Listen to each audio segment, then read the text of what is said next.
Assalamualaikum. Waalaikumsalam. Aduh, Ibu Ngati. Iya. Lama Bu udah nunggu, Bu? Iya, udah lah dari tadi, Pak. Maaf Bu, tadi kayak lihat situ dulu cari-cari. Oh gitu. Ternyata alhamdulillah Nyasar ketemu ya, Pak juga. ya. Maaf, Pak, pakai protokol itu dulu. Biar Kesehatan. tetap menjaga protokol Bu ya. Iya, Pak.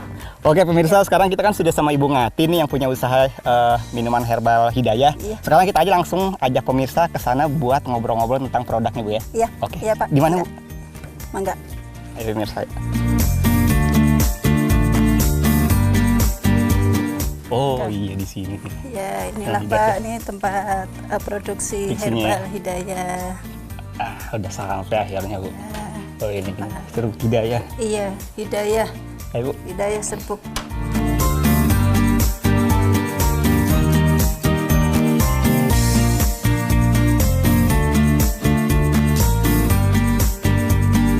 Oke, Bu Ngati, ini kan produknya itu minuman serbuk instan Hidayah, Bu ya. Iya. Bisa dijelaskan, Bu, mengenai produk dari minuman serbuk ini, Bu? Iya. Produk minuman serbuk instan itu diambil serbuk instan itu karena saya mengambil dari sari dari bahan baku itu tidak dengan ampas, jadi diproses, diambil tanpa air, seada-adanya air yang ada di dalam bahan baku, langsung proses pengeringan, jadilah instan. Oh, karena proses itu, Bu ya? Iya. Oh, ngomong-ngomong, Hidayah ini nama siapa nih? Hidayah ini mungkin karena saya dapat petunjuk juga karena dulu ngarepin anak yang lama, terus Allah ngasih hidayah dengan upaya apapun, alhamdulillah saya dikasih anugerah mendapatkan anak kedua. Terus dengan adanya anak kedua itu saya beri nama Hidayah.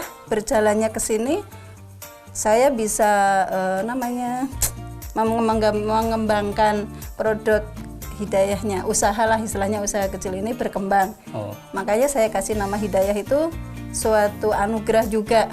Oh, gitu. Iya. Jadi asal muasalnya itu, Bu Iya. ya? Nah, ini ngomong-ngomong, ada banyak nih, Bu ya, jenisnya, Bu. Iya. Ada apa aja nih, Bu? Jahe merah. Ini saya produk pertama ya, produk pertama itu jahe merah. Berkembang ke jahe merah, kunyit putih, temulawak, biang kunyit asem itu kalau request aja karena sistemnya kan cair, jadi nggak tahan lama. Terus sekarang alhamdulillah bertambah lagi produk baru itu racikan empon-empon sama kewanitaan. Nah saat ini yang produk yang unggulan itu empon-empon, racikan empon-empon sama jahe merah, karena diyakini bahwa itu bisa menolak virus gitu. Jadi virus tuh nggak cuma corona mungkin menurut saya ya. Jadi virus apa aja. Jadi untuk daya tahan tubuh, otomatis kalau daya tahan tubuh kuat, berarti kan semua penyakit itu bisa terlewati gitu. Ya. Oke, ngomong-ngomong kan ini semua bahan bakunya Ibu dapat dari mana? Kalau bahan baku saya selama ini masih kontak dengan petani langsung, karena pikir saya kalau langsung dari petani itu masih fresh. Jadi saya tidak menyimpan bahan baku yang sampai terlalu lama karena mungkin resiko kalau terlalu lama resiko mungkin dari bahan bakunya itu mungkin kering, kualitasnya mungkin juga menurun. Kalau langsung dari petani kita proses langsung kita olah, jadi menghasilkan kualitas yang insya Allah bagus. Oke, nah ini dia produk-produknya Bu ya. Iya. Nah ini untuk kemasan-kemasan ini ada apa aja Bu? Ini salah dua produk ini nih, jahe merah. Iya. Ini kunyit kuning ya. Iya. Nah ini untuk kemasannya ada ukuran berapa aja? Kalau kemasan itu bertahap, pertamanya saya memakai kemasan yang botol besar. Waktu bahan baku masih murah, jadi harga masih terjangkau. Terus lama-lama karena bahan baku sudah mulai mahal, tapi si konsumen masih pengen konsumsi dengan harga yang masih terjangkau. Akhirnya saya ambil alih ke yang botol setengahnya. Jadi yang tadinya 400 gram jadi ke 200 gram. Oke. Nah kemudian ada. Terus kalau sekarang ada lagi, ini memang sebenarnya bukan baru. Ini kemasan pertama sebelum saya punya toples standing pouch ini. Pikir saya dulu karena praktis dan gampang dicari. Tapi karena saya menyesuaikan dengan konsumen, sekarang muncul lagi ini karena konsumen membutuhkan yang ini tuh lebih ringan kalau di paket. Kan kalau yang istilahnya konsumen yang jauh, jarak jauh gitu. Jadi tidak pengaruh sama berat botolnya. Oke. Bu, ini saya lihat ada kemasan lain lagi Bu ya? Iya. Nah, ini kemasan apa nih Bu? Ini kemasan saset Pak, jadi Oh, alternatif mungkin ya? ya ini ada permintaan juga karena mungkin di warung membutuhkan yang kemasan kecil yang sekali seduh. Mungkin kalau ini kan saya juga pernah menitipkan di warung-warung, warung kopi, warung apa. Jadi yang tidak ribet, takarannya tinggal tuang di gelas atau cangkir, seduh, tinggal minum. Jadi nggak pakai repot. Makanya kita punya apa dibilang ya, Herbal Hidayah, cara sehat tanpa ribet. Cara sehat tanpa ribet. Iya. Biasanya kalau dalam satu kemasan ini ada berapa isinya? Dalam satu kemasan ini ada 10 saset ini. 10 saset, per sasetnya ini ada 16 gram atau 17, kurang lebih 17 gram atau 15 gram, 16 ya. Jadi sesuai dengan takaran 3 sendok teh. Oke, sekali nah Bu, seduh. pemirsa juga mau tahu nih Bu, nah ini biasanya kalau misalnya dalam satu kemasan ini, itu untuk kemasan yang saset ini ya, Ya. kira-kira tuh bisa nggak dicampur macam variannya atau hanya dalam satu kemasan ini satu varian? Kalau masalah rasa mungkin sesuai dengan apa ya, pengguna atau pengonsumsi. Biasanya orang suka varian mungkin temulawak, nggak mau rasa getirnya, jadi di varian dengan jahe merah. Jadi ada getir, ada pedasnya, jadi rasa itu lebih nikmat, segar.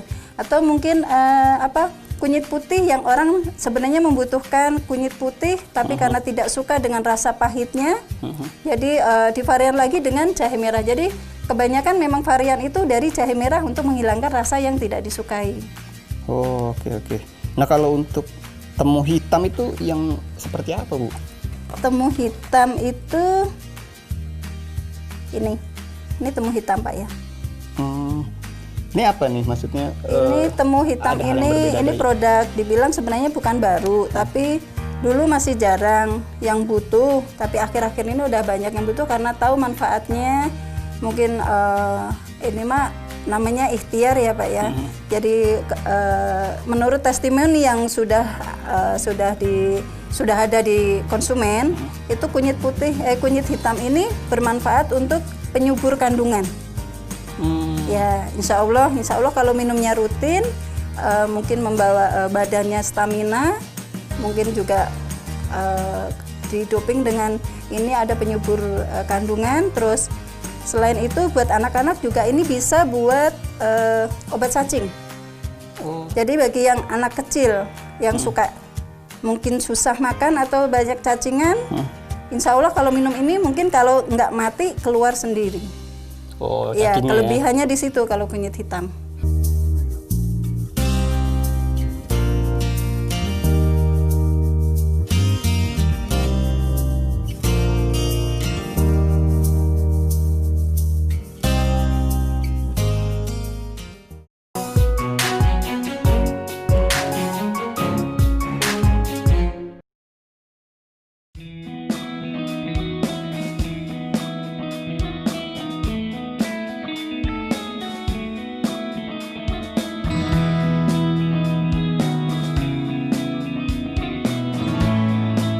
Oke, Bu Ngati, sekarang nih kan ada bahan-bahannya nih, ada apa aja nih Bu?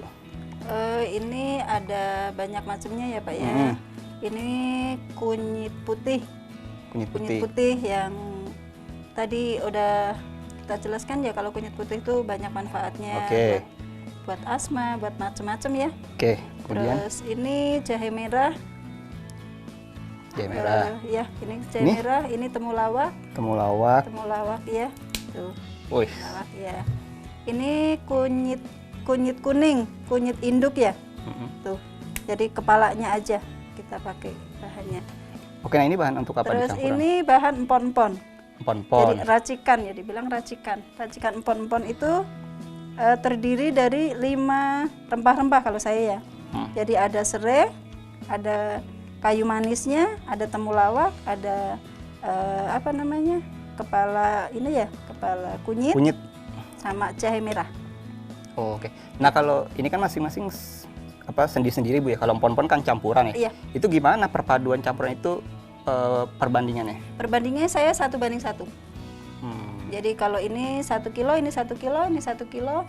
Kecuali kalau ini semua 1 kilo 1 kilo, ini paling 1/4. Oh. Sama ini apa namanya, kayu manis paling kita menggunakannya 2 sendok. 2 sendok makan aja. Oke, kemudian tadi sekarang mau buat yang apa nih? Jahe merah. Jahe merah. Iya, nah, jahe biasa merah. jahe merah Nah, kan. ini nanti apa jahe yang merah kita prosesnya kita giling pakai gilingan yang masih dibilang masih sederhana banget. Oke. Kita pakai sehari-hari. Oke. Nah, tahap-tahapnya prosesnya kalau untuk membuat minuman serbuk instan jahe merah itu apa yang harus dilakukan pertama kali? Tahap pertama kita nyari bahan baku. Bahan baku itu saya nyari dari petani. Oke. Bahan baku datang, kita tahap keduanya penyortiran. Penyortiran yang kira-kira bahannya udah kurang bagus kita buang. Prosesnya habis penyortiran kita cuci. Habis cuci kita giling. Giling kita peras, langsung kita proses pemanasan pengiringan. Oke, kalau untuk peras itu sendiri gimana? Dicampur air atau? Kalau saya perasannya asli murni dari air yang ada di dalam bahan baku. Kita tanpa tambahan air lagi.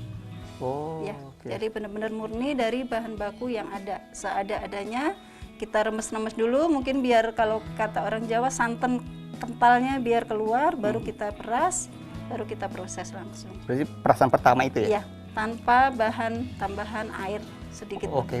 Contoh untuk hasil perasan itu, Bu? Hasil berasan? Yang ini ya? Ya, ini yang sudah diperas, Pak. Ini. Awas, Bu, tumpah nanti, Bu. Ya, Miringin sedikit aja, Bu. ya. Ini Nah. bahan. Tuh, ini patiknya kelihatan. Ini dari perasan pertama. Ini sari ininya juga kelihatan dari apa namanya? Apa ya? Kaninya kalau kata orang Jawa bilang. Dari sari kentalnya asli dari bahan bakunya. Oke. Nah, kemudian kan ini sudah jadi hasil perasan, Ya. kemudian proses berikutnya apa? Proses berikutnya kita langsung ke wajan, Pak. Kita proses pemanasan di atas kompor selama kurang lebih 2 jam. Langsung atau didiamkan dulu? Enggak, kita langsung. Jadi ini kan masih ada endapan, kita kocek dulu karena masih ada kotor, kita saring, langsung kita panaskan, kita campur selama 2 jam, pengkristalan, didinginkan, baru nanti ada sistem diayak lembut. Kita ngambil lembut, yang kasar kita blender lagi dengan. Jadi prosesnya memang masih terlalu rumit. Ya. Untuk pemanasan Ya. itu kan butuh waktu tadi baru 2 jam ya? Kurang lebih 2 jam. Kenapa kurang atau dilebihkan hasilnya Enggak, gimana? kurang lebih 2 jam itu bagaimana kualitas dari bahan baku. Mungkin kalau bahan baku yang mungkin kualitasnya yang bagus, yang tua mungkin itu santannya atau sarinya lebih kental, itu prosesnya lebih cepat. Oh, Kalau yang bahannya masih agak muda, itu kadar airnya banyak, jadi proses pengeringannya lebih lama. oke. Ya. Untuk apa? Semua. Apinya? Oh, untuk api kita Kecil, pertama kecil. kali proses pertama itu besar dulu. Nanti kalau sudah mulai mengering, kita api sedang. Nanti kalau memang sudah mulai mengkristal, api baru kecil. Terus api kecil tuh terus kita aduk sampai kering. Kira-kira sudah cukup keringnya itu sudah sudah tidak lembab lah istilahnya, udah diangkat gitu, udah misah. Baru kita kompor dimatiin, kita aduk-aduk sampai kedingin.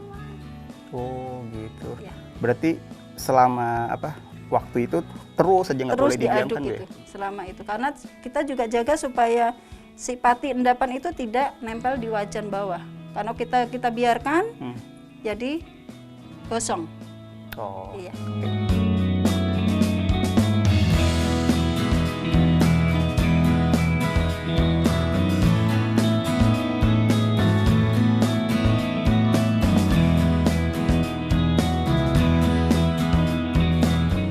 Ini Pak, ini yang tadi udah diparut, diperas, kita mau proses pengeringan. Jadi si bahan baku yang tadi udah cair itu kan ada endapan atau ada kotoran, kita saring lagi Pak. Oh, Ya. Ya benar-benar ada ini Bu ya, nggak masuk semua Bu. Iya. Oke. Tuh kan Gitu. walaupun sudah disaring tadinya tetap aja masih ada yang kotornya. Kotornya Bu ya. Ya. Sesudah itu sebelum kita nyalain kompor, ini kita campur dulu dengan gula supaya dia si gula yang di bawah itu kering, itu tidak langsung nempel ke wajan. Jadinya ada air, jadi pencairan gini, kalau udah tercampur rata, menghindari untuk kekosongan Pak ya. Kalau sudah rata, baru kita nyalain kompornya. Dengan kalau saya menggunakan karena baru proses ini pencairan gula, jadi kita masih kompornya suhu yang besar ya. Yang besar kompor ya? Yang besar ya. Oke. Nah ini mbaknya ya yang untuk Ya, ini. ya. Ini ngomong-ngomong gula yang dipakai berapa banyak yang dibutuhkan? Saya menggunakan gula itu 1:1 Pak. Cuma yang satu. Iya, karena kalau terlalu banyak gula nanti juga pengaruh buat yang punya diabetes. Oh. Ya, kalau begini saya, insya Allah produk saya aman dikonsumsi buat yang diabetes. Jadi masih penggunaannya itu masih 1:1. Mungkin kalau yang kurang suka pedas atau pahit bisa dicampur lagi dengan madu. Oh, Ya, campuran jadi masih madu. bisa walaupun dengan gula, tapi masih bisa dengan madu karena si gula itu tidak terlalu manis banget lah. Nggak terlalu manis gitu ya. Iya. Oke. Tadi kan dia misalnya tanpa gula pun bisa ya? Tanpa gula pun bisa, tapi beda proses. Oh, beda proses ya? Jadi prosesnya bukan digiling, tapi kita potong-potong, kita keringkan kalau yang non gula. Oke. Nah ini nih terus sampai ke proses Terus apa ya, berikutnya? ini terus diaduk kurang lebih 2 jam. Jadi nanti ini terlalu udah ngegolak ya, udah mendidih panas ke atas, nanti turun lagi. Lama-lama nanti jadi nyusut, kering. Kita mulai mengecilkan api. Nah, sesudah dikecilkan api nanti ngembang lagi. Oh gitu Ya, prosesnya. nanti udah ngembang lagi, api kita semakin kita kecilin lagi, nanti sampai diaduk terus sampai kristalnya itu buyar, pecah istilahnya. Kalau sudah tidak si bahan itu tidak nempel, sudah buyar, udah pecah, udah kata orang Jawa mawur lah gitu. Nah, itu sudah bisa kurang lebih 2 jam berarti itu sudah kering. 2 jam. Ya, kita matikan. Sesudah mati juga tidak biarkan. Kalau kita biarkan dia ngegumpal. Oh. Ya, jadi udah dimatikan kompor, kita aduk sampai agak dingin gitu. Jadi yang kira-kira sudah tidak mengeras lagi. Oh, jadi terus sampai Iya, terus. kelihatan Kalau- udah dingin ya? Iya. Nanti kalau udah dingin, baru proses pengayakan. Siap Oh, kemas. setelah itu langsung pengayakan, Iya. pengemasan. Berarti ngomong-ngomong harus ini juga, sabar Iya. juga Bu ya? 2 Inilah jam modal tenaganya, ini kita tehnya harus kuat tenaganya, makanya setiap hari juga harus minum jamu juga.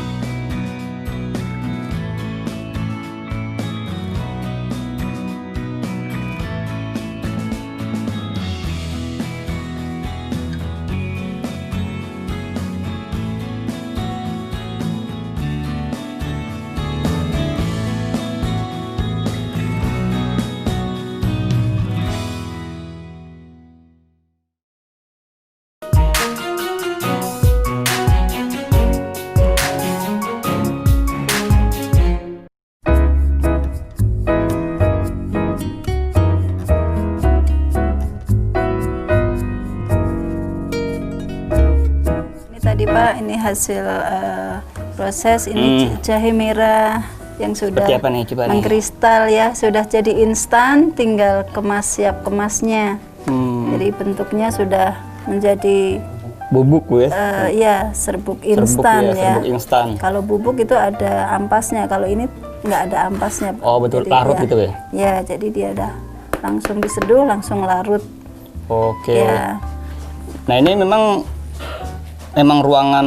Ya, ini ruangan untuk proses pengemasan, Pak. Oh, ya. sekaligus packaging itu ya? Ya, untuk Oke, ini timbangannya. Oh, ini yang sudah yang sebagian sudah dikemas ya, 200 sudah gram ya? dikemas, ya. Oke.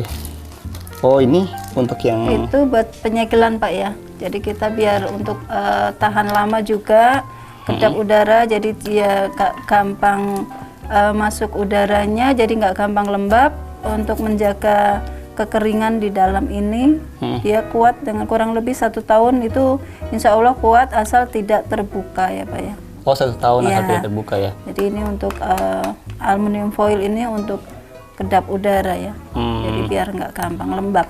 Oke, kalau untuk penyimpanannya sendiri ini bagusnya atau sebaiknya di suhu apa nih? Ini asal di suhu ruangan ya Pak ya. Suhu ruang. Jadi asal nggak lembab, terlalu lembab atau tidak di suhu yang panas.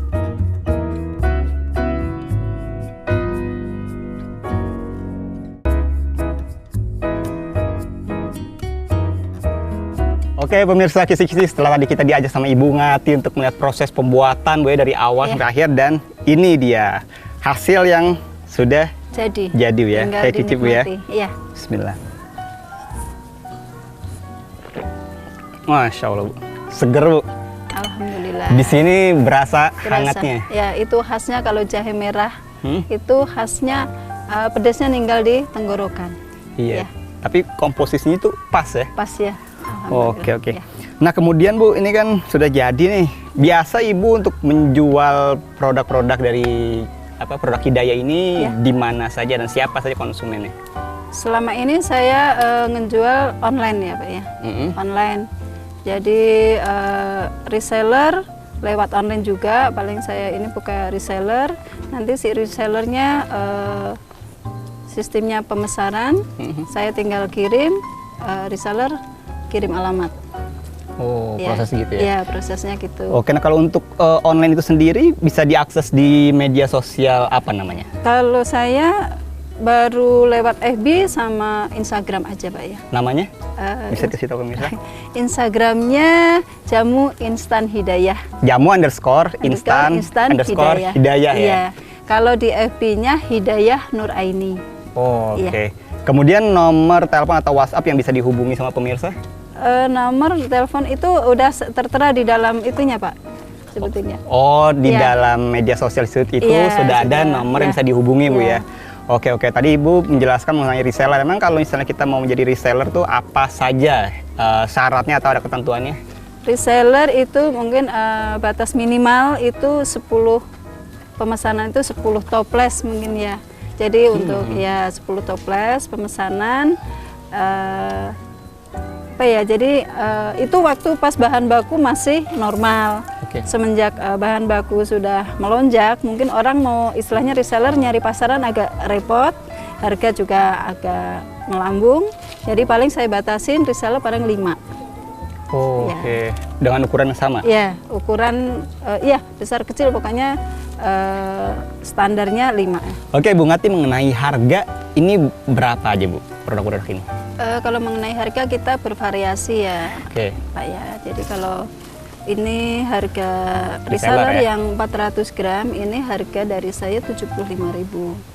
Batas minimal pembelian untuk reseller itu 5 toples. 5 toples. Ya. Oke. Kalau yang ini standing pouch, ini karena saya membedakan kemasan, ini lebih murah dari ini. Saya bedakan 2.000 per satu pouchnya ini. Oh, Ya. oke. Kalau ini kan kalau yang 200 ini sama-sama kemasan 200 200 gram. gram. Harga reseller kalau ini harga 35. Ini berarti 33. Oh, Gitu. Ini harga karena saat ini baru ada seminggu ini udah turun karena saya menyesuaikan harga bahan baku. oh, Iya, oke. jadi saya juga harga itu nggak patok harga kalau udah segitu saya terus selamanya segitu nggak. Jadi menyesuaikan bahan baku turun saya ikut turun. Walaupun gula belum turun ini, tapi masih bisa menjual sesuai Oke. dengan bahan Untuk baku. kesempatan reseller itu tentunya terbuka untuk umum Bu ya? Iya, untuk umum. Oke, nah ini sekarang saya mau tanya mengenai pendapat atau pandangan Ibu. Ibu kan salah satu pengusaha yang menggunakan bahan alami ya Iya. di dalam usahanya. Ini pandangan Ibu seorang pengusaha dalam membuat usaha menggunakan bahan alami ini gimana nih Bu? Bahan alami ini kan sebenarnya dari nenek moyang leluhur kita ya Pak ya. Yang selama ini kita itu sebenarnya sudah mengenal, tapi kita abaikan dan kita dibilang tidak mempercayai gitu kan. Kita selama ini yang dikonsumsi itu bahan kimia karena prosesnya cepat. Kalau herbal itu bahan alami mungkin prosesnya karena lama konsumsinya. Walaupun walaupun itu dibilang manjur, tapi karena orang tidak sugesti kan, sugestinya kalau kimia cepat. Terus ini ada hikmahnya juga. Ini ada apa namanya? Dibilang saat ini ada virus corona ya. Virus corona itu kan dibilang virus yang mematikan. Virus yang menjadi momok selama ini. Tapi menurut saya pribadi, virus itu sebenarnya membawa hikmah ya. Hikmah buat semua manusia sebenarnya yang selama ini kita lalai dengan bahan baku yang ini sebenarnya warisan leluhur kita yang dari dulu. Kita dimunculkan kembali bahwa herbal ini dipercayai bisa untuk daya tahan tubuh, untuk antibody, dibilang katanya untuk antivirus. Nah, sekarang kita semua kembali ke alam. Kembali ke alam. Iya. Oke, nah kemudian tentunya sebagai seorang pengusaha ada harapan ke depan. Nah, dari Ibu sendiri harapan ke depan mengenai usaha ini seperti apa dan bagaimana, Bu? Harapan ke depan saya ini kan selama ini saya proses produksi itu kan dibilang sebenarnya tidak terbatas ya. Cuma sekarang itu macamnya masih variannya kayak jahe merah, kunyit putih, dan lain-lain. Tapi saya juga tidak menutup kemungkinan bagi si konsumen kalau memang membutuhkan herbal ini selain dari bahan baku yang saya olah, mungkin butuh racikan atau campuran atau yang lain yang nggak ada di saya mungkin atau kencur atau yang lain-lain, itu bisa request kapan saja, nanti kita bisa bikin mendadak. Kita langsung pesan bahan baku dari petani. Siap, Bu ya. Oke, semoga harapan Ibu dapat terwujud dengan segera, Bu, dan tentunya produk-produk dari Ibu Ngati ini bermanfaat untuk kita semua dan tentunya untuk Ibu dan keluarga, Bu ya. Amin. Nah, demikian pemirsa Kisi-Kisi liputan saya bersama Ibu Ngati mengenai produknya yaitu minuman instan atau jamu instan Hidayah. Semoga liputan ini menjadi inspirasi untuk kita semua. Akhir kata saya Arabet mohon undur diri dari hadapan Anda. Terima kasih dan sampai jumpa.